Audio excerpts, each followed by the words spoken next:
para dudas es sumamente interesante y del cual tenemos que estar bastante alertas como profesionales. Le agradecemos el tiempo y también a los participantes por todas esas dudas que surgen, ¿verdad? Que muchas veces nos ayudan al resto a aclarar también las inquietudes que tenemos. Entonces, doctora Arisa, pues muchísimas gracias por su tiempo, ¿verdad? Y nos despedimos de usted. Que tenga buen día, doctor. Y continuando ya con el programa, ¿verdad? Vamos a dar la bienvenida a la licenciada Sabrina Navas, quien el día de hoy va a compartir con nosotros básicamente el tema de el diagnóstico de sífilis, ¿verdad? Así que pues para que no la sigamos extrañando por acá, licenciada Sabrina Navas, el tiempo es suyo. Muchas gracias, Gaby. Buen día a todos. Un gusto poder interactuar de nuevo con ustedes. Y bueno, hoy vamos a hablar sobre un tema que, por supuesto, yo como química bióloga puedo decirles que es muy interesante y en general todo lo del laboratorio es bastante apasionante, ¿verdad? Solamente que a veces no comprendemos algunos principios y lo que siempre les comento es que el atlas, las imágenes pueden ser muy buenas y nos pueden dar como características de los microorganismos o nos pueden ejemplificar muy bien a través de flujogramas cuál es el procedimiento para hacer ciertas pruebas, o bueno, ahora la mayor parte de las pruebas, pero no hay nada como verlo en vivo. Y al ver el proceso, no hay nada como hacer el proceso.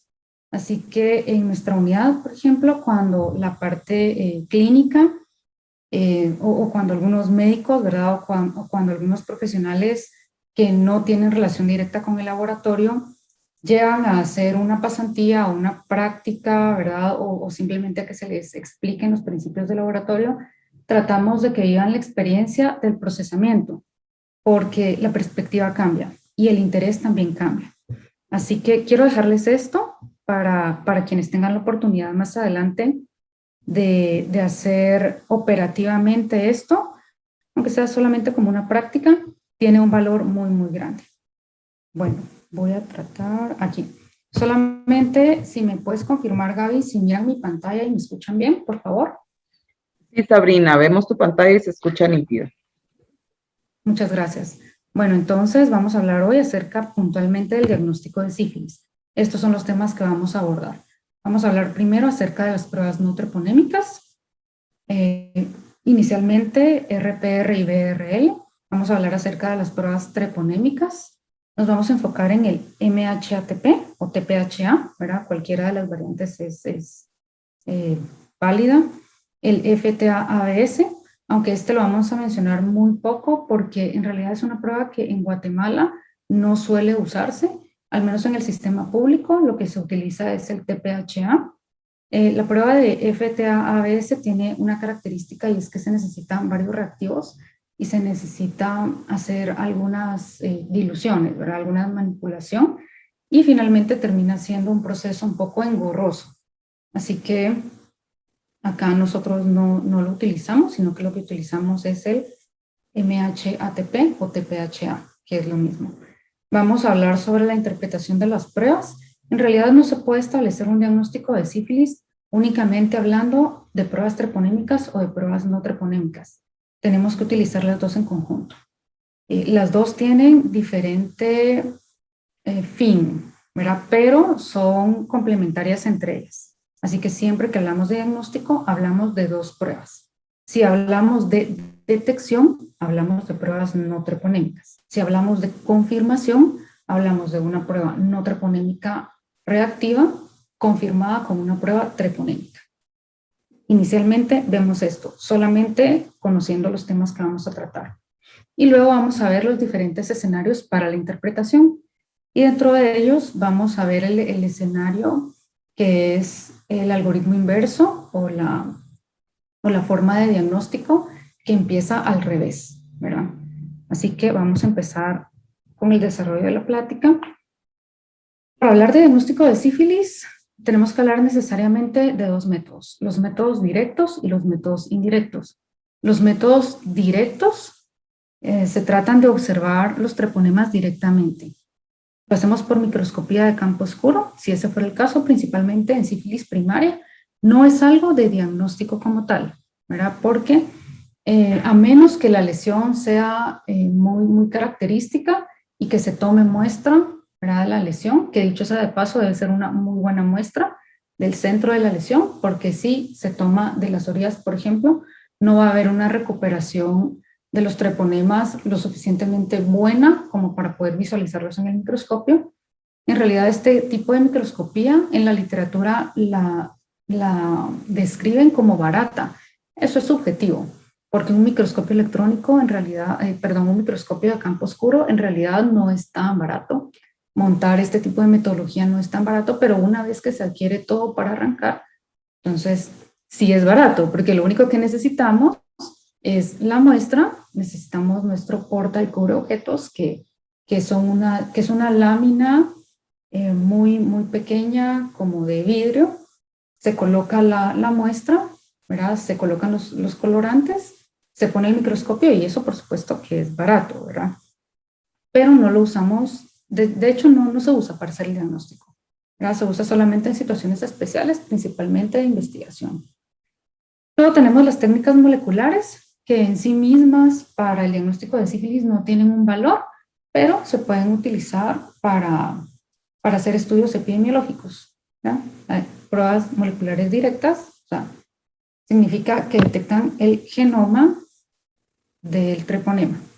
Algo bien importante cuando se observan los treponemas al microscopio es que no solamente existe el treponema pálido, ¿verdad? O sea, existe otro tipo de microorganismos, o sea, otro tipo de treponemas, así que el ojo de quien lo ve, o la experiencia de la persona que hace la observación, debe ser muy buena para no confundir los treponemas causantes de sífilis con otros treponemas. Así que al final el método directo de alguna forma se puede convertir como todo lo visual en subjetivo. Y ahora pasamos a los métodos indirectos, que son los métodos de nuestro interés. Entonces la primera aclaración que surge aquí es cómo se realiza el diagnóstico de sífilis, métodos directos o métodos indirectos. La respuesta es: se realiza con métodos indirectos siempre. Indirectos es diagnóstico serológico. Desde ahí nos están diciendo que la muestra que se utiliza es una muestra en tubo rojo, eso es una muestra de suero. Se hace la detección de anticuerpos. Bueno, por supuesto, ¿verdad? O sea, la detección es indirecta. Siempre que hablamos de detección indirecta, hablamos de anticuerpos. O sea, es la reacción que nuestro cuerpo tiene hacia ese microorganismo.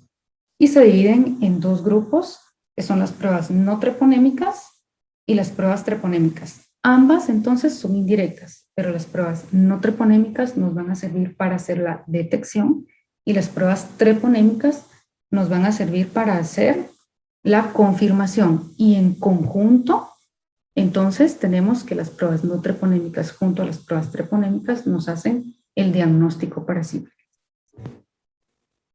Sobre los métodos indirectos, pues son serológicos.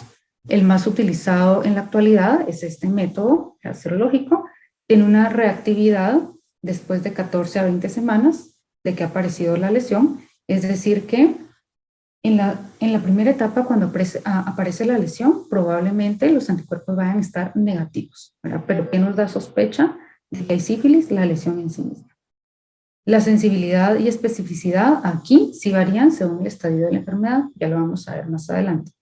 Entonces tenemos aquí un ejemplo de las pruebas de los métodos indirectos, y aquí arriba tenemos el RPR, ¿verdad?, que se puede apreciar de esta forma, y tenemos acá, ¿verdad?, también un ejemplo de lo que es floculación. Entonces tenemos aquí pruebas no treponémicas y pruebas treponémicas.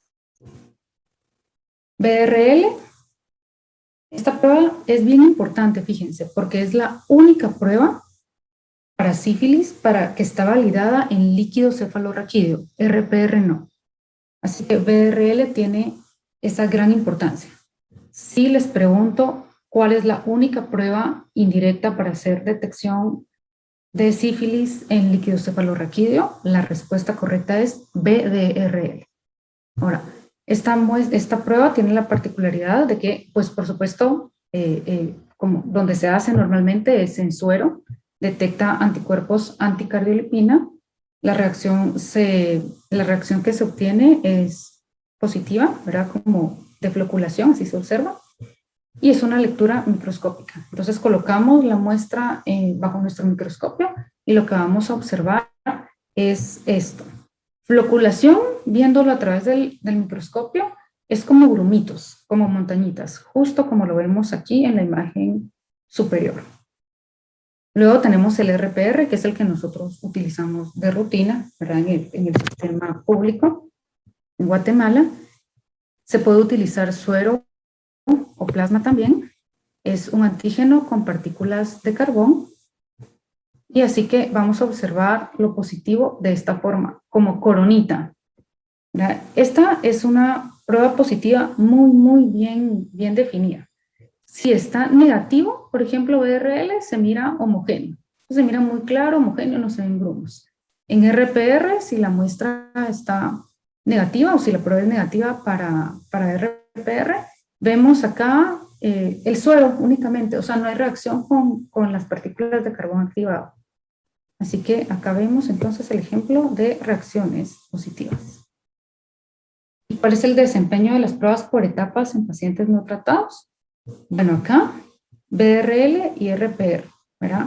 Es bien importante mencionar que cuando hacemos la detección con una u otra prueba, es importante dar todo el seguimiento con la misma prueba, porque RPR tiende a dar titulaciones un poco más elevadas, ¿verdad? Porque tiene una sensibilidad levemente mayor, como lo podemos apreciar acá.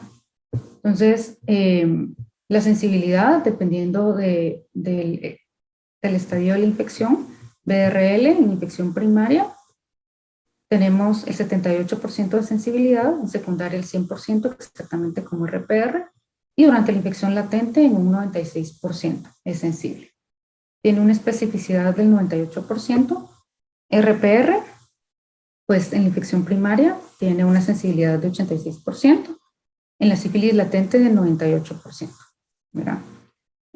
Cuando hablamos de sensibilidad y de especificidad, hablándolo de una forma muy práctica, sin meternos a la terminología compleja, digamos, de las pruebas, todo lo que es sensible en pruebas significa que atrapa todo lo que es, lo que está buscando, o sea, todo lo que se parece al microorganismo que está buscando o todo lo que es el microorganismo que se está buscando. Entonces, como que la prueba habla, ¿verdad? Y dice, bueno, yo lo que quiero detectar es sífilis, ¿verdad? O sea, yo estoy diseñada para detectar anticuerpos contra este microorganismo, entonces aquí como que sí está el Treponema pallidum, entonces yo voy a reaccionar a eso, pero no estoy como muy segura, se parece, igual reacciono. Y ya que la prueba específica vea si realmente es Treponema pallidum o no. Así que la prueba específica es eso, o sea, la especificidad significa que va a detectar directamente algo, ¿verdad? O sea, sensible es que atrapa lo que es o lo que se parece, ¿verdad? Por eso es que cuando hablamos de sensibilidad, hablamos también de reacciones cruzadas con anticuerpos. Por eso es que nos dicen, bueno, es que tal prueba puede dar falsos positivos. Sí, porque las pruebas son tan sensibles que detectan a veces o hacen reacción con anticuerpos que son inespecíficos o que son para otras infecciones, ¿verdad? Pero luego tenemos las pruebas específicas, ¿verdad? Y las pruebas específicas lo que hacen es ya hacer una discriminación muy puntual entre un microorganismo u otro. Por supuesto que todas las pruebas deben tener la característica de sensibilidad y especificidad. Lo importante es que las pruebas de detección sean más sensibles que específicas y las pruebas de confirmación deben ser siempre más específicas que sensibles. Dentro de las características de las pruebas no treponémicas, que son las pruebas de detección, tenemos BRL o RPR, tenemos que los títulos tienden a estar relacionados con la actividad de la enfermedad. ¿Eso qué significa? que cuando tenemos una prueba reactiva, no treponémica, necesariamente debemos tener diluciones. O sea, diluciones le llamamos en el laboratorio, pero en realidad son títulos, digamos, en la terminología clínica. Entonces, siempre debemos titular esa muestra. Así que siempre se debe tener un resultado numérico. O sea, nadie puede emitir, o no sería correcto emitir un resultado diciendo RPR positivo. ¿Y cuál es la dilución? Que es bien importante. Otra cosa importante es que la dilución se da en números pares y vamos multiplicando por 2. Es decir, tengo mi prueba reactiva, luego mi primera dilución, que es una dilución 1 en 2, luego 1 en 4, luego 1 en 8, 1 en 16, 1 en 32. Se los comento porque hemos tenido referencia de pacientes o referencia de muestras y cuando llegan en la hoja, ¿verdad? Nos dicen, sí, bueno, se le realizó una prueba de BDRL, que es lo que utilizan, por ejemplo, en lo privado, y con un título, una vez me llegó uno de 1 en 3. Dije, eso es imposible. Bueno, nos ha llegado 1 en 25. En primero, 25, ni 24, ni 20, ¿verdad? Y luego 25 menos. Entonces, esa parte de comprender las titulaciones es bien importante. Luego, los títulos tienden a aumentar cuando hay una nueva infección. Disminuyen, por supuesto, a través del tratamiento, que esa es la idea del tratamiento, y por eso se realiza el monitoreo con las pruebas no treponémicas. Y los títulos siempre deben comunicarse en forma cuantitativa y titularse hasta el punto final. Es decir, cuando en el laboratorio hacemos las titulaciones y vemos esta coronita, hacemos las diluciones para obtener las titulaciones hasta el momento en el que ya no vemos más coronita. ¿Okay? Hasta el momento en el que vemos la muestra completamente limpia, luego de hacer estas diluciones. Así que debemos emitir el resultado siempre hasta la titulación final. Su importancia, pues fundamental para evaluar la eficacia del tratamiento, es decir, si el tratamiento es eficaz, los títulos pueden disminuir significativamente hasta 8 veces, ¿verdad? Después de 6 a 12 meses siguientes al inicio del tratamiento. Aquí quiero remarcar dos cosas, o quiero enfatizar en dos cosas. La primera es cuánto tiempo después de finalizado el tratamiento se debe realizar la prueba de RPR. ¿Cuánto tiempo después? Esto es que si tenemos al paciente diagnosticado hoy, él empieza un tratamiento con penicilina benzatínica, ¿verdad? Una dosis, ¿verdad? La dosis prescrita una vez por semana, o sea, son 3 dosis. Entonces, 3 meses después de la última dosis, es que le realizamos la prueba de RPR para ver cuántos títulos disminuyó. Ahora, respecto a la disminución de los títulos, hasta 8 veces. Esto depende, ¿no? Porque tenemos pacientes que, si hacemos la detección con una titulación mayor, o sea, su mayor titulación es de 1 en 8, y luego regresa al laboratorio, tiene una titulación de 1 en 2, pues eso está muy bien, no disminuyó 8 veces los títulos, ¿verdad? O no tuvo 8 titulaciones u 8 divisiones, porque empezó como muy bajito, ¿verdad? Pero si tenemos pacientes que llegan, tuvimos uno en 1512, creo que esta es la titulación, es súper alta, ¿verdad? Entonces en ellos podemos esperar esa disminución de la titulación. Ahora, ¿cómo hacemos nosotros ese cálculo? Bueno, tenemos, por ejemplo, una persona que se detectó con una dilución de 1 en 16. En el 16 nos fijamos. Y luego ustedes me cuentan y me dicen, fíjese que este paciente tuvo una titulación basal de 1 en 16 y quiero ver cuánto disminuyó. Entonces yo le digo, pero mire, ahora tiene 1 en 4, ¿verdad? ¿Cuántos títulos disminuyó? No, fácil, ¿verdad? O sea, ustedes dividen 16 dentro de 4 y es 4, o sea, disminuyó 4 títulos. Entonces, claro, por favor, y eso sí necesito escucharlo, porque la interpretación o el cálculo, que es bastante sencillo de cómo se realiza el cálculo de disminución o de aumento de titulaciones, a veces da confusión.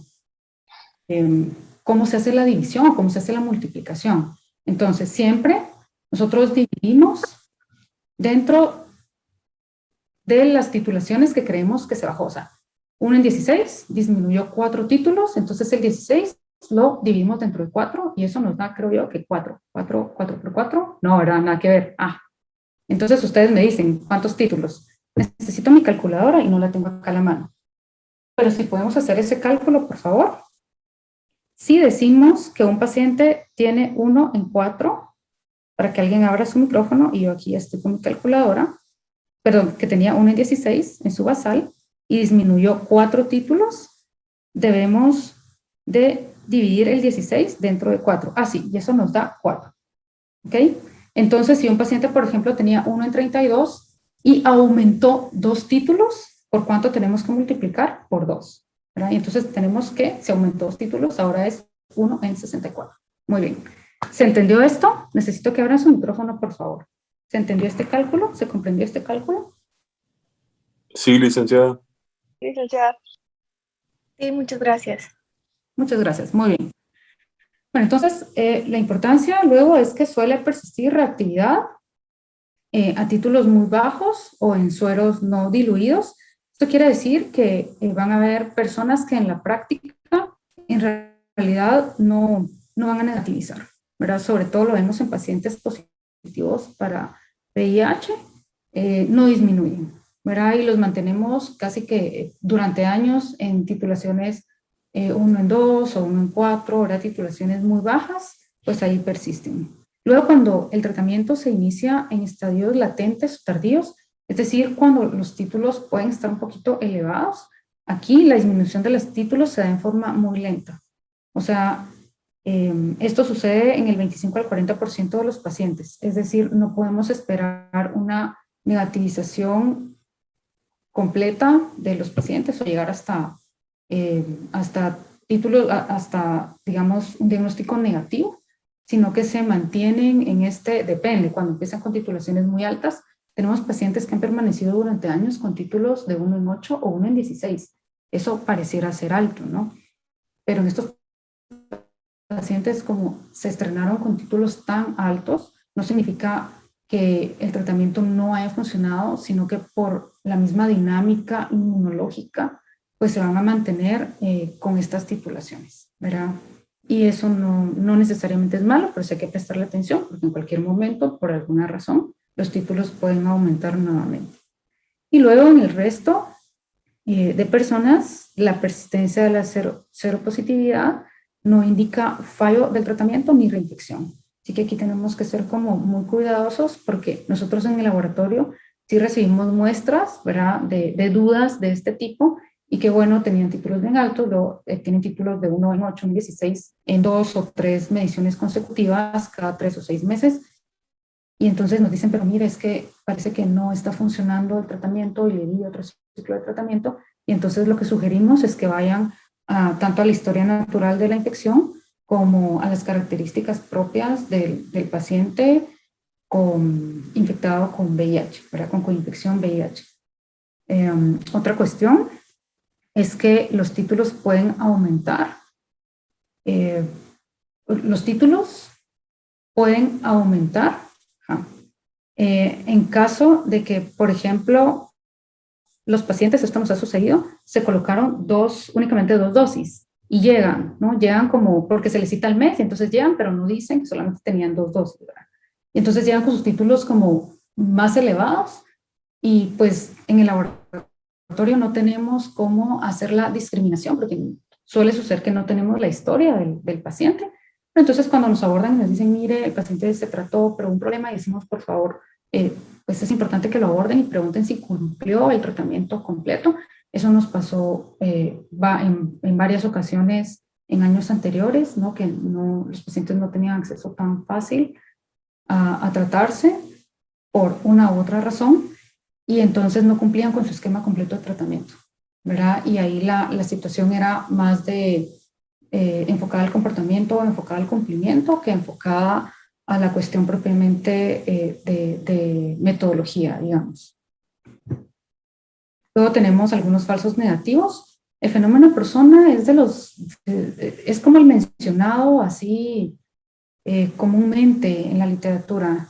Y aquí lo que sucede es que las muestras son fuertemente reactivas, o sea, hay una cantidad tan grande de anticuerpos que al tratar de unirse a los antígenos, o sea, es como que, voy a utilizar esta expresión entre comillas, es como que se le tiraran encima al antígeno. O sea, debe ser la relación un antígeno, un anticuerpo, pero hay tantos anticuerpos y tan pocos antígenos que, o sea, los antígenos es como que 5 personas corrieran a abrazar a una, ¿verdad? Y entonces ya no queda espacio ahí para el abrazo, ¿no? Algo así sucede acá. Y entonces se observa la muestra supuestamente negativa.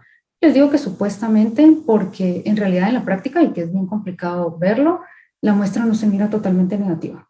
O sea, si tenemos experiencia en esto, en realidad la muestra se ve, yo he tenido la oportunidad de ver en todos los años que llevo trabajando en esto, solamente 2 fenómenos de persona, y en ambos casos la muestra se ve como sucia. O sea, si tenemos experiencia en ver este tipo de reacciones, antígeno cuerpo, con pruebas no troponímicas durante mucho tiempo, realmente sabemos que algo raro está pasando. O sea, no es normal una muestra como que no es totalmente negativa, o sea, es negativa, pero es como sucia, raro, ¿verdad? Entonces, en esos 2 casos realizamos la titulación y resulta que resulta que eran casos justo en los que la clínica sí decía que había sífilis, ¿verdad? Pero justo había demasiada reactividad. Lo tuvimos en niños y esto lo conversamos mucho en esa época con el doctor Julio Juárez, que es nuestro pediatra infectólogo, y él hace algo que nos ayuda muchísimo en el laboratorio, y es que nos escribe cuando él tiene esta sospecha de cuando hay lesiones por sífilis y que él sospecha que va a haber mucha carga mucha carga bacteriana y por lo tanto una reacción muy grande de anticuerpos, nos coloca en la orden hacer titulaciones aunque la muestra sea o aunque la prueba sea negativa. Entonces, desde ahí decimos, perfecto, él está sospechando de un fenómeno de persona, ¿verdad? Y justo en este contexto fue que vimos estos 2 fenómenos de persona. Así que aquí lo que hacemos en el laboratorio es titular siempre. Confuso, ¿no? Si de repente sí es la situación de que hay una reacción tan grande, pero se da desde el laboratorio como negativo, confuso, ¿no? Porque, pues, la clínica no correlacionaría con los resultados que tenemos del laboratorio. Así que esta comunicación y este trabajo en conjunto es sumamente importante. Se debe tener algunas consideraciones en el procedimiento, porque también puede dar falsos negativos. Si hacemos una prueba, por ejemplo, nosotros usamos cantidades muy exactas.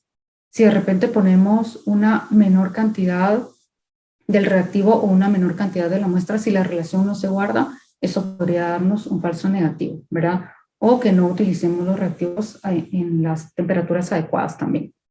Luego, en fases muy tempranas del periodo primario, porque claro, son pruebas que detectan anticuerpos, entonces esto es como el periodo de ventana, es exactamente el periodo de ventana, que aunque se visualicen los treponemas, ¿verdad? Porque hay una lesión, las pruebas de anticuerpos deben esperar según el curso natural de la infección para ser detectados.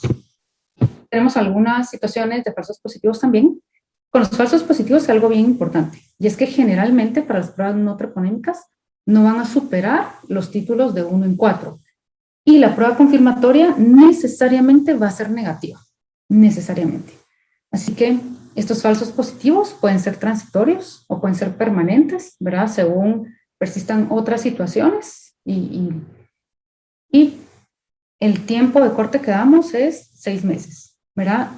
Hacemos la prueba de RPR, está positiva, título 1 en 2, 1 en 4, hacemos el TPHA, está negativo, entonces pedimos que al paciente lo citen en 3 meses, si tenemos el mismo patrón, pedimos que lo citen en otros 3 meses, y si 6 meses después entonces de la prueba basal continúa con este patrón, decimos que es un falso positivo que probablemente va a ser permanente, ¿verdad? O sea, probablemente esta persona cada vez que se realice este tipo de pruebas va a ser positiva, ¿verdad? Luego, falsos positivos por muestras hemolizadas o lipémicas, es algo que siempre colocamos acá, que tiene mucha relación con las buenas prácticas de laboratorio, pero en realidad las pruebas están diseñadas de una forma robusta, ¿verdad? Pero esto podría darnos algún problema también de falsa reactividad. Y lo que sucede es que la primera titulación que se ve, que es determinante, nosotros le llamamos débil cuando es una única dilución donde vemos reactividad y en las posteriores ya no. Y de verdad ustedes que el ojo debe estar bien entrenado, porque es la reacción, la coronita es muy sutil, ¿verdad? Entonces, tratamos de que las muestras siempre tengan la mejor integridad para no tener ninguna confusión visual, ¿verdad? Les he dicho que todo lo visual puede ser subjetivo también, así que la experiencia es determinante en esto.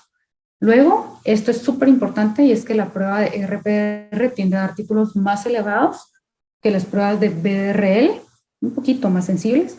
Por eso es que siempre recomendamos que la prueba basal y las de seguimiento se realicen con el mismo tipo de metodología. Y cuando se realizan estudios poblacionales, todos los sueros reactivos siempre deben confirmarse con una prueba treponémica. Es decir, esta prueba no es de confirmación, esta prueba es solamente de detección y por sí misma no podemos asegurar que hay sífilis, aunque los títulos sean altos, ¿verdad? Siempre tenemos que hacer una prueba treponémica. Y ahora hablamos de las pruebas treponémicas. Tenemos dos, el FTA-ABS y tenemos el TPHA. Entonces, hablando del FTA-ABS, es porque de alguna forma se añade un fluorocromo, ¿verdad? Se añade una solución fluorescente para poder evidenciar el treponema. Es una prueba compleja, ¿verdad? Requiere muchos pasos, puede estar ligada a causas de error porque hay que hacer algunas mezclas ahí de reactivos y si nos confundimos, pues ya la prueba en realidad no sería válida. La lectura es mucho menos objetiva y puede presentar aproximadamente 1% de falsos positivos. Eso es bien importante. Entonces la mencionamos acá, solamente porque en la literatura se menciona, pero en Guatemala en general y en salud pública así de rutina, lo que se hace es el TPHA o MHATP. Entonces el TPHA es una hemaglutinación y cuando miramos MHATP es una microhemaglutinación. Entonces, este es un método que para nosotros es bastante sencillo de realizar, igual es visual, ¿verdad? No está demostrada la utilidad de cuantificar el resultado, entonces aquí no hacemos diluciones, solo hacemos la prueba y el resultado que tenemos ese es, ¿verdad? No está validado su empleo para líquido cefalorraquídeo, así que cuando se realiza la prueba de BRL para líquido cefalorraquídeo y si este es positivo, entonces debemos creer que hay neurosífilis. O sea, debemos creerlo porque estas pruebas de treponémicas sí no están para nada validadas en líquido cefalorraquídeo. Luego produce menos falsos positivos que el FTA-ABS. Así que algo bien importante ya de la relación, vamos a hablar ahora específicamente RPR y TPHA, es que TPHA se hace una sola vez en la vida de la persona que fue diagnosticada, porque después de eso ya no tiene valor. Tiene un valor de memoria, así que va a permanecer positiva en prácticamente toda la población, en el 85%, una vez que ya tuvo sífilis y ha sido tratada y curada. Así que el seguimiento que hacemos es única y exclusivamente con pruebas treponémicas. Después del diagnóstico, nos quedamos monitoreando con pruebas, no treponémicas, que son RPR o BRL, la TPHA o las pruebas treponémicas nunca más. Este es el desempeño de las pruebas por etapas en pacientes no tratados, ya como un resumen, y aquí vamos a hablar de la utilidad de las pruebas rápidas. Esta es la sensibilidad en sífilis primaria, pues la mayor sensibilidad es FTA-ABS, pero es mucho más práctico hacer TPHA. Luego en sífilis secundaria, 100% ambas. En sífilis latente tenemos igual, ¿verdad?, mayor sensibilidad de FTA-ABS, pero la especificidad, que recuerden que dijimos que cuando Tenemos pruebas de confirmación. Estas deben ser más específicas que sensibles y ahí sí, MHATP o TPHA cumple con su función porque tiene el 99% de especificidad. Y aquí quiero aclararles algo acerca de las pruebas rápidas. Bueno, las pruebas rápidas son pruebas treponémicas. Ya lo estamos viendo en esta gráfica. Es decir, que pueden funcionar en determinado contexto como pruebas de confirmación, pero en realidad la razón del diseño de las pruebas rápidas son para hacer la detección a través del algoritmo inverso, que vamos a ver más adelante. Quiere decir que cuando la prueba rápida es positiva, como empecé al revés, necesariamente tengo que hacer luego RPR o BRL. O sea, necesariamente tengo que hacer una prueba no treponémica porque las pruebas rápidas son pruebas treponémicas. Nos pueden dar falsos positivos en pacientes con gamma globulíneas elevadas por la reacción cruzada, todo lo que genera anticuerpos, ¿verdad? Anticuerpos antinucleares, el embarazo que genera algunos anticuerpos inespecíficos, cirrosis, anemia hemolítica autoinmune, diabetes tipo 1, en drogadicción también puede haber algunos anticuerpos inespecíficos que pueden tener reacciones cruzadas y dar algunos falsos positivos. Lo importante es que estos son los falsos positivos en las pruebas treponémicas, ¿verdad? Pero en las pruebas no treponémicas es bien raro encontrar falsos positivos en ambas pruebas, ¿verdad? Es bien raro. Luego, las características de las pruebas treponémicas, este es importante, ya lo habíamos mencionado, generalmente son positivas toda la vida. O sea, a pesar del tratamiento, independientemente de la actividad de la infección, o sea, van a permanecer positivas toda la vida. Así que los títulos de los anticuerpos no están relacionados con la actividad de la enfermedad, por lo tanto deben comunicarse como negativos o positivos y solamente se hacen una vez en la vida. No es necesario hacer más. Su utilidad es esta. La primera, confirmar resultados positivos obtenidos con las pruebas no treponémicas. Eso es, ¿verdad?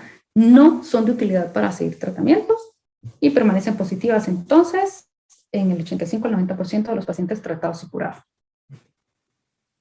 Y esta es la interpretación de las pruebas. Entonces, tenemos, ¿cómo vamos a encontrar las pruebas? ¿Verdad? En infección activa, vamos a encontrar las pruebas no treponémicas reactivas en título mayor de 1 en 8.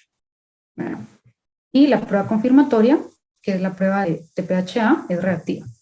En sífilis latente, la prueba no treponémica está positiva, generalmente en títulos menores de 1 en 4, y la prueba confirmatoria va a ser reactiva, porque, ¿verdad?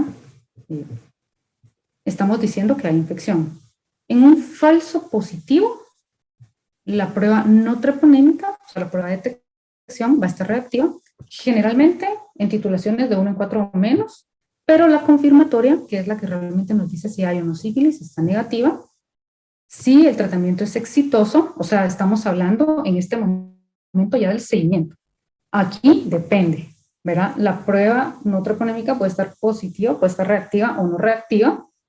Lo importante es hacer la medición de la disminución de los títulos, ¿verdad? ¿Cuántos títulos disminuyó? Y la prueba confirmatoria, pues siempre debe estar positiva, ¿verdad? Porque hay memoria. Y aquí vamos a hablar del algoritmo inverso. Entonces quiero comentarles algo. El algoritmo inverso en realidad fue diseñado para hacer una detección y un diagnóstico, entre comillas, de una forma fácil en áreas que no tienen acceso a, pues una, a personal entrenado y la otra a una infraestructura, ¿verdad? Que puede ser muy sencilla de ver dentro de los laboratorios, pero en realidad puede ser muy compleja en la práctica, porque se necesita, empezando por una centrífuga, ¿verdad?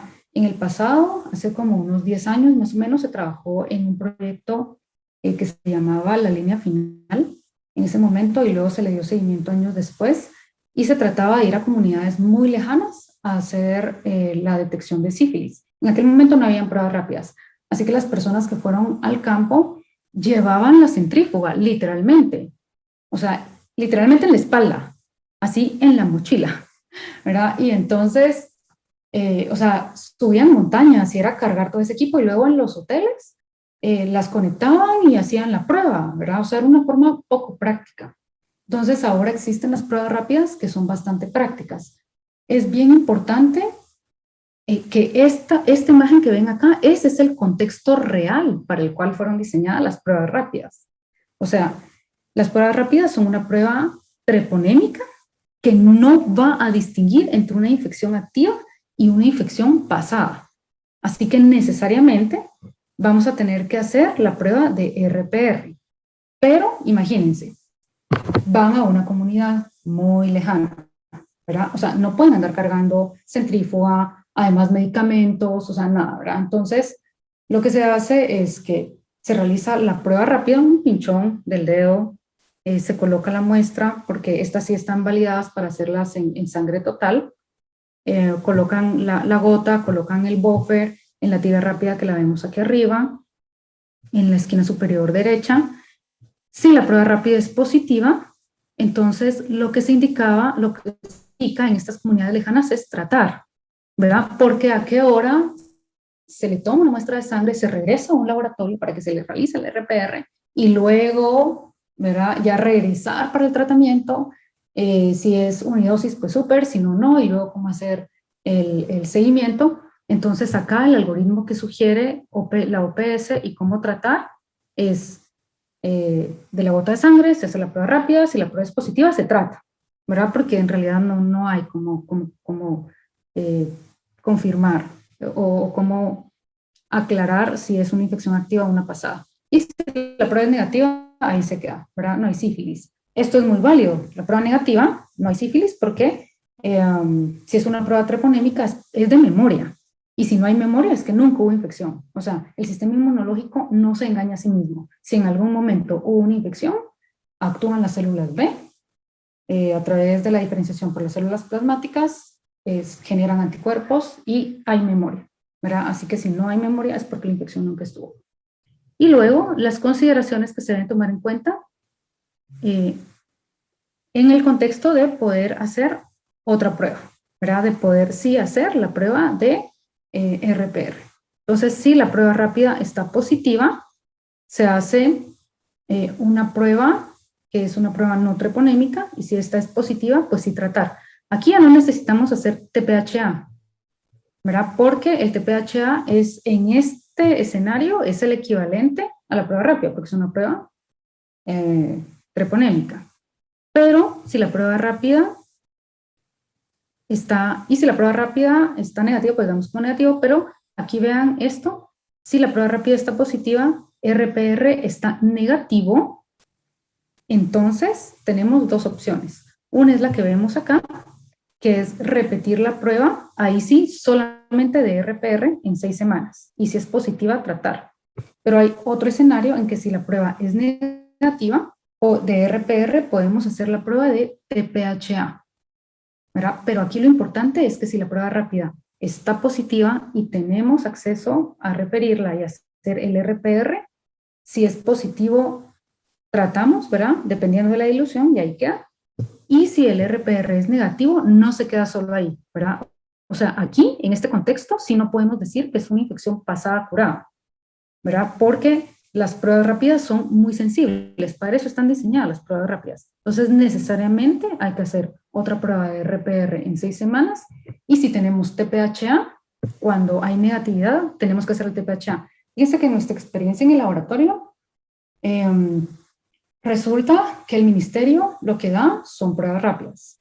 Entonces, la primera cuestión es que el contexto es bien importante de evaluar, ¿verdad? Porque las pruebas rápidas en centros de salud, que sí tienen acceso a la referencia de pruebas, es un contexto diferente. Entonces, lo que nosotros hacemos, o sea, recibimos referencia bastante de pruebas de RPR positivas, cuando les hace, perdón, de pruebas rápidas positivas, cuando les hacemos el RPR, resulta que está negativo, y cuando hacemos el TPHA, suele estar negativo también, ¿verdad? Entonces, es un verdadero falso positivo, pero visto desde otro punto de vista, ¿no? Visto desde lo inverso, visto al contrario. Así que el contexto es bien, bien importante, y aquí les quiero resaltar algo, ¿verdad? Por parte del laboratorio, que lo hemos visto para otro tipo de pruebas y para estas, y es la importancia de entender para qué son diseñadas las pruebas y en qué contexto, porque cuando se sacan del contexto pueden dar lugar a confusión, pero cuando se hacen algunas modificaciones por alguna facilidad, como en este caso, verá que lo que se recibe en el interior del país son las pruebas rápidas, debemos nosotros hacer un reajuste, ¿verdad?, de nuestros algoritmos para dar los resultados de la forma más certera posible. Luego, en el seguimiento, bueno, BRL en títulos mayores de 1 en 8 es muy raro que se dé el falso positivo. Generalmente cuando los títulos están en 1 en 8 o mayores, eso es positivo. Igual en RPR, en títulos 1 en 16 o mayores, o hasta de 1 en 8 en realidad, es muy raro el falso positivo. O sea, generalmente cuando hay títulos, y que aquí estamos hablando en un contexto de seguimiento, ya fuera de solamente englobar pruebas no treponémicas y pruebas treponémicas, aquí ya viendo el conjunto, tener estos títulos y luego la prueba treponémica positiva es bien raro. Perdón, la prueba treponémica negativa es bien raro. Luego, utilidad en tamizaje y seguimiento. El seguimiento se debe hacer cada 3 meses en 2 mediciones y luego cada 6 meses por 18 a 24 meses. Es decir, el paciente termina su dosis de PENI hoy, digamos, y en 3 meses se hace la primera medición para su seguimiento, luego se hace la medición en otros 3 meses y luego cada 6 meses o incluso cada año por los siguientes 2 años. Respecto a la estabilización o la negativización de los títulos, el 90% va a negativizar a los 2 años luego de la sífilis temprana y el 75% va a negativizar 2 años después luego de tratar la sífilis tardía. Y como les comento, esto es lo que dice la literatura, pero en la práctica y sobre todo en presencia de VIH, las cosas pueden cambiar, ¿verdad? Y podemos tener personas con muchos más años de haber tenido una sífilis tratada y que no tienen ninguna complicación, solo que los títulos no negativizan, ¿verdad? Este es el algoritmo que utilizamos en la población general. En nuestro laboratorio, nosotros estamos sujetos ahora a si tenemos acceso a pruebas rápidas o si tenemos que partir del RPR. En nuestro algoritmo normal, nosotros lo que hacemos es RPR. Entonces hacemos RPR, si este está positivo, hacemos el TPHA o el MHTP, y si está positivo, el resultado está positivo. Si la prueba no treponémica está positiva y la prueba treponémica negativa, eso es un falso positivo, así que damos el resultado final como negativo. Y si la prueba no treponémica está negativa, pues el resultado es negativo. ¿En quiénes investigamos si hubo o no infección? ¿Verdad? Pues en las parejas, ¿verdad? O sea, si un paciente o una paciente es positivo para sífilis, o sea, positivo, me refiero a tanto la prueba treponémica como la no treponémica positivas, se tamiza la pareja y si la pareja con la prueba no treponémica es negativa, necesariamente le hacemos la prueba treponémica para ver si tiene memoria inmunológica. Y sucede que así nos hemos encontrado con parejas que ya han sido tratadas, ¿verdad? En conocimiento o sin el conocimiento de la pareja que ahora tiene la infección, ¿verdad? Pero así es como debemos de dar el abordaje a la pareja. En el embarazo, este es un esquema que se realizó hace muchos años porque nosotros tenemos tamizaje de 24 horas en la emergencia de la maternidad del Hospital Roosevelt, así que se hizo este esquema porque daba mucha confusión como la combinación de las pruebas y bueno, colocamos esto para tener una claridad, ¿verdad? Y poder ver la parte del tratamiento también, aunque esto lo van a ver ustedes muy puntualmente cuando vean el módulo de embarazo, pero nosotros desde el tamizaje lo hicimos así en su momento, ¿verdad?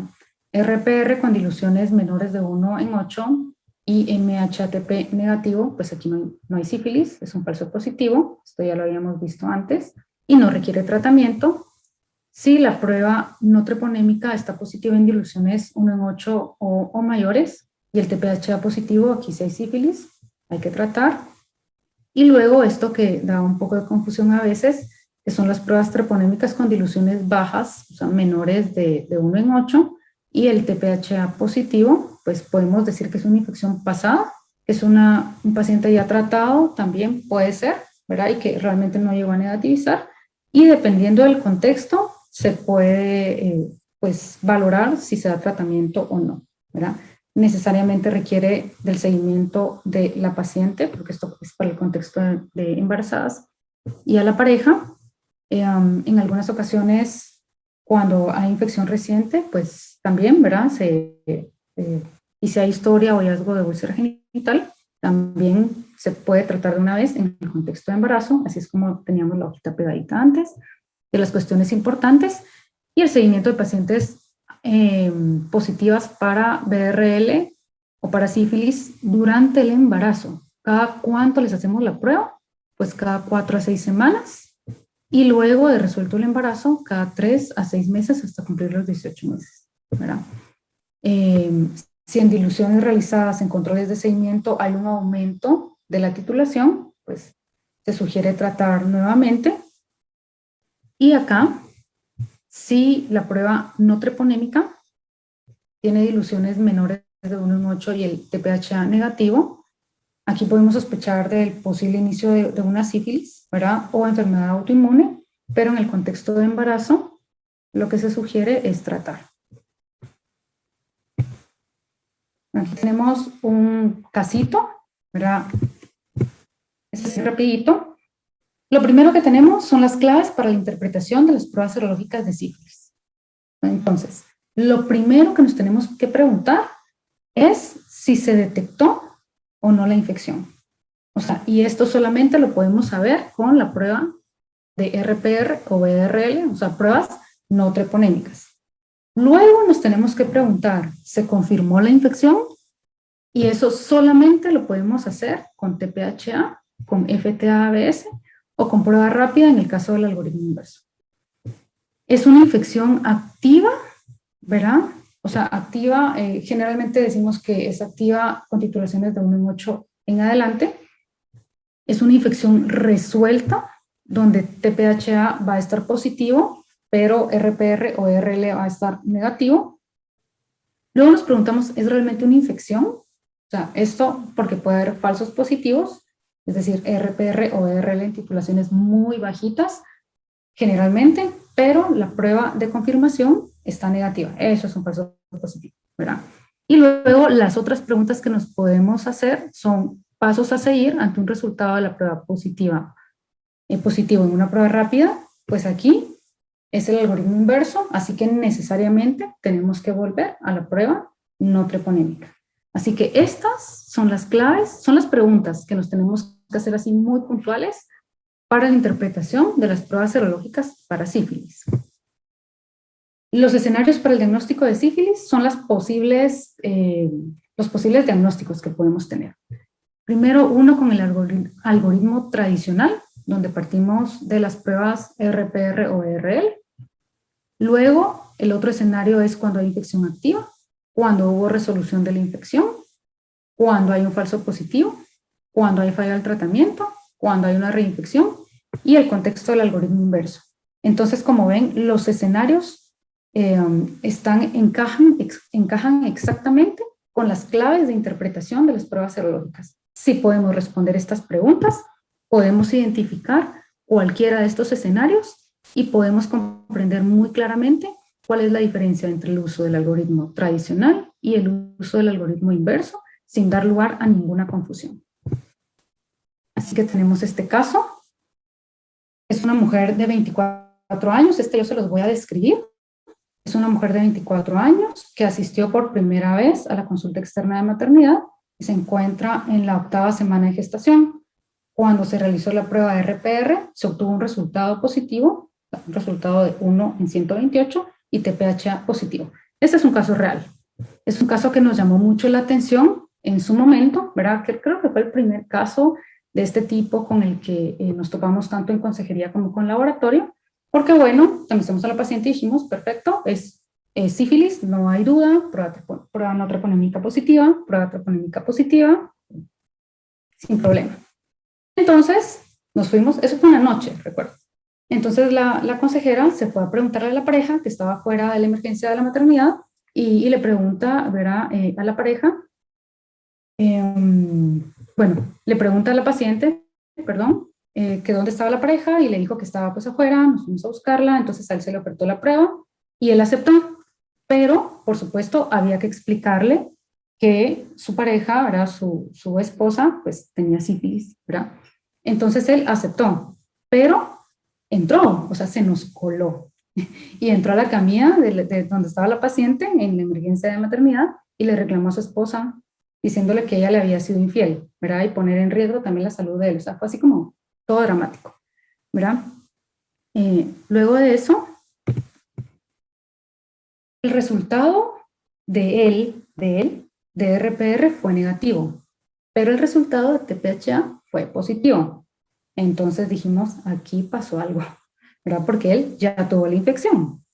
Entonces nos quedamos así como, ¿verdad? ¿Aquí qué pasó? Y la consejera lo abordó y, o sea, lo abordó como de una forma muy puntual, explicándole las pruebas, ¿verdad? Que le habíamos hecho una prueba para saber si tiene la infección ahora, y una prueba para saber si ya la tuvo, y que pues él ya la tuvo.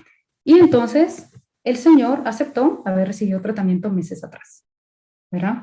Así que por eso es súper, súper importante que prácticamente el único contexto en el que cuando la prueba no treponémica está positiva, sí está negativa, perdón, o no hay evidencia de sífilis, sí hay que hacer la prueba de confirmación.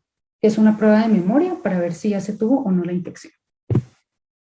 Muy bien, pues esto es todo lo que traía para ustedes. No sé si tienen alguna duda. Ahí está. Sí, licenciada, yo Gracias. tengo una pregunta. Sí, Marisol. Fíjese que no me quedó muy claro cuando usted nos explicó que en estadios latentes o tardíos, y especialmente en pacientes con VIH, que son los que nosotros tratamos en la clínica, dice que pudiera haber una persistencia de la seropositividad. O sea, que viene el paciente, fue infectado hace un tiempo, no sé, un par de años o 3 años, pero ¿cómo hace ahora, cómo hace el médico ahora o el personal del laboratorio para saber si hubo una reinfección o si las pruebas están tirando positivo porque el paciente ya desarrolló los anticuerpos? ¿O cómo se hace esto en los casos de diagnóstico tardío? No me quedó muy claro esto porque usted nos dijo que seguiría apareciendo positivo, pero ¿qué pasa si agarró otra vez la infección? Porque no cambió su conducta sexual. No, a ver, desde el laboratorio, el sistema inmunológico no se engaña a sí mismo. Si hubo contacto con la infección, Okay. si hubo contacto con la infección, definitivamente, o si hay contacto con la infección, definitivamente se desarrollan los anticuerpos. Y hacemos dos separaciones aquí. La de las pruebas de detección, que es el caso del RPR, y la prueba de confirmación. Ahora, en el laboratorio, no importa en qué estadio están, y en realidad es independiente de si hubo reinfección o no, las pruebas van a dar positivas, ¿ok? Las pruebas van a dar positivas. Ahora, sobre la conducta de los pacientes, eso es algo que se tiene que abordar en conjunto, porque yo desde el laboratorio lo que puedo ver es que, por ejemplo, un paciente tenía en su prueba basal 1 en 16, luego de su tratamiento y regresa a su control en 3 o 6 meses, tiene ahora títulos de 1 en 4 y en un año tiene títulos de 1 en 64, pues ahí lo que puedo pensar es que tuvo una reinfección. Ahora, eso no es algo que yo evalúo desde el laboratorio, es algo que yo emito el resultado del laboratorio y ya en base al historial del paciente es el médico quien hace esa diferenciación, aunque yo puedo tener una idea desde el laboratorio, ¿verdad? Pero yo esa discriminación de colocar algo en las pruebas, de ahora aumentó, ahora disminuyó, eso desde el laboratorio no es algo que hacemos, ¿no? Sino que la interpretación o la correlación clínico-diagnóstica la dejamos en manos de los doctores, ¿verdad? Eso es lo importante. Ok, entonces, para que el médico pueda establecer diagnóstico y empezar el tratamiento, se basa solamente en los resultados que usted muestra, porque todo depende de la cantidad de títulos que aparezcan ahora en el resultado. Los resultados que damos desde el laboratorio y las titulaciones van a ser parte de todo el análisis en conjunto y toda la correlación clínico-diagnóstica que se debe hacer, ¿verdad? Con el historial del paciente. O sea, es en conjunto. Pero nosotros desde el laboratorio lo que hacemos es emitir el resultado tal cual, ¿verdad? No es el resultado por sí mismo el que va a dar la indicación de la conducta a seguir, porque no solamente es el abordaje farmacológico, sino que es el abordaje clínico, ¿verdad? Y el abordaje conductual el que se debe de tratar. Entonces, es en conjunto. Muchas gracias, licenciada. Gracias Evelyn. Aquí dice, buenos días, licenciada Sabrina, ¿podría volver a explicar el momento de aplicar el algoritmo inverso? No me quedó claro. Bueno, el algoritmo inverso originalmente fue diseñado para hacer la detección desde la memoria inmunológica en los casos en los que no se tiene acceso a las pruebas. Es decir, que si voy a un lugar, hago la prueba rápida y está positiva, como es una prueba treponémica, o sea, es una prueba de memoria, que las pruebas treponémicas idealmente se hacen solo una vez en la vida, de hecho así es, ¿verdad? Entonces, si está negativa, no hay memoria, y eso quiere decir que nunca hubo infección. Pero si hay memoria, entonces necesariamente tengo que hacer la prueba de RPR si puedo hacerla. O sea, necesariamente si yo tengo acceso a enviar mi muestra a un laboratorio. Pero el algoritmo inverso, como lo diseñó OPS, tiene memoria inmunológica y no podemos discriminar entre una infección activa y no activa por si acaso, o no podemos discriminar entre un falso positivo y una infección verdadera, o entre una infección que ya resolvió, ¿verdad? Porque solo es de memoria. No importa, tratamos, por si acaso. Para eso fue diseñado el algoritmo originalmente. Luego se saca un poco el algoritmo de contexto y se dice, bueno, pero existe la posibilidad de referir la prueba, ¿verdad? Entonces, ok, entonces refiramos la prueba y el algoritmo inverso es porque primero se hace la prueba treponémica, o sea, la prueba de memoria. Si está positiva, luego se hace el RPR. Si RPR está positivo, pues ya tenemos una prueba treponémica y una no treponémica positivos y damos el resultado como positivo y el abordaje del paciente como que tiene la infección, independientemente de las titulaciones que tenga. Si la prueba de RPR está negativa, esa es la situación, ¿verdad? Porque tenemos una prueba de memoria positiva, pero que en realidad fue diseñada para otro contexto, o sea, fue diseñada muy sensible. Entonces tenemos el RPR y si el RPR está negativo, necesitamos o repetir el RPR en 6 semanas o realizar inmediatamente un TPHA, que es una prueba de confirmación y que es bastante específica. Y que si vimos en la gráfica es lo más específico que tenemos. Y entonces si la prueba de TPHA dice que es negativo, entonces ahí quedamos, ¿verdad? La prueba es negativa, o sea, el resultado es negativo. Y ya no tendríamos que hacer más.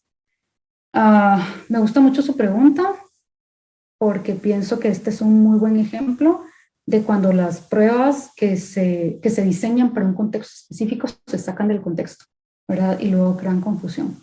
Pero bueno, las tenemos ahora y las tenemos en laboratorios en las que realmente no deberían estar, ¿verdad? Es una opinión muy personal, porque si se puede partir del RPR, siempre se prefiere eso, ¿verdad? Partir del RPR y luego hacer el TPHA. No sé si ha quedado claro, Evelyn. Sí, muchísimas gracias. Gracias. A Kaylee, ¿qué pasa cuando tenemos una prueba de RPR positiva? Positiva, ¿ok? Con una confirmatoria negativa, pero el paciente sí tiene manifestaciones clínicas. Bueno, la prueba de RPR está positiva en títulos X, ¿verdad? Asumiría yo que tiene títulos de 1 en 8 o más. y luego le hacemos un TPHA, ¿ok? Y el TPHA está negativo. La verdad es que este escenario es bien raro, bien raro. Aquí lo que procedería es repetir las pruebas en 3 meses, necesariamente, y dar el abordaje clínico. Otra de las cosas que aquí, por ejemplo, la prueba rápida en el caso, ¿verdad? Solo para que no nos confundamos. O sea, porque ya tenemos RPR positivo, TPHA negativo y el paciente tiene manifestaciones clínicas, o hay otros casos, ¿verdad? En los que podemos pensar que hay pues que el paciente está muy inmunodeprimido, hay una inmunodepresión muy grande, tanto así que probablemente logramos detectar las pruebas de RPR, que son un poco más sensibles, pero el TPHA ya no se logró, ¿verdad? Porque es más específico que sensible. Entonces, de igual forma, si es el contexto del paciente, digamos, por inmunodepresión, pero se sospecha por las manifestaciones clínicas, de igual forma en 3 meses. Se sugiere en 3 meses repetir las pruebas.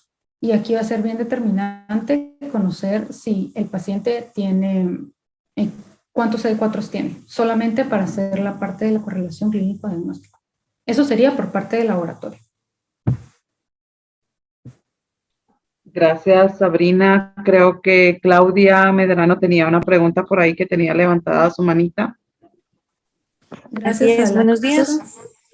Buenos días. Licenciada, solo con una pregunta. Yo tuve una embarazada también de 10 semanas, su tercer gesta, que ella siempre en el centro de salud le hacían una prueba rápida y siempre daba positiva, ¿verdad? Entonces los 2 embarazos previos recibió tratamiento con penicilina.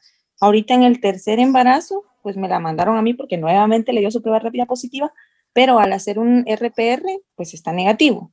Y el TPHA está positivo, pero ella ya recibió 2 veces tratamiento anterior. Pero mi duda es con el esposo, porque el esposo me dio RPR negativo, TPHA positivo, pero él niega totalmente que alguna vez haya recibido penicilina.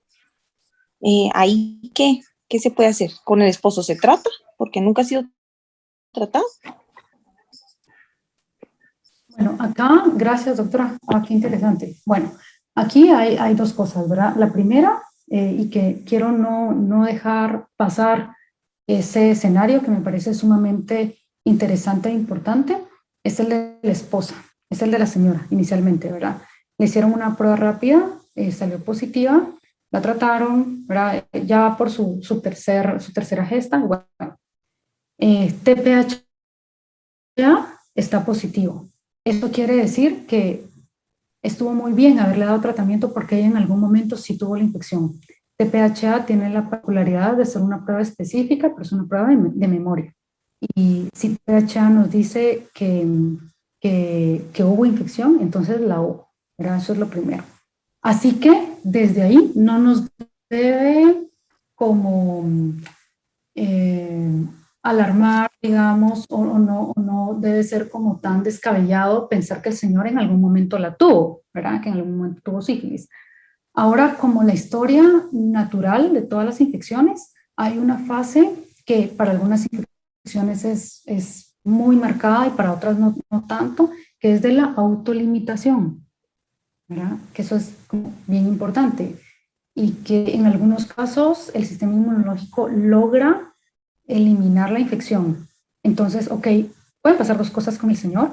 Puede ser que él efectivamente, ¿verdad? Jamás se haya tratado y bueno, pues ahí lo que debemos pensar es que él sí tuvo la infección porque TPHA está positivo y no hay forma de que TPHA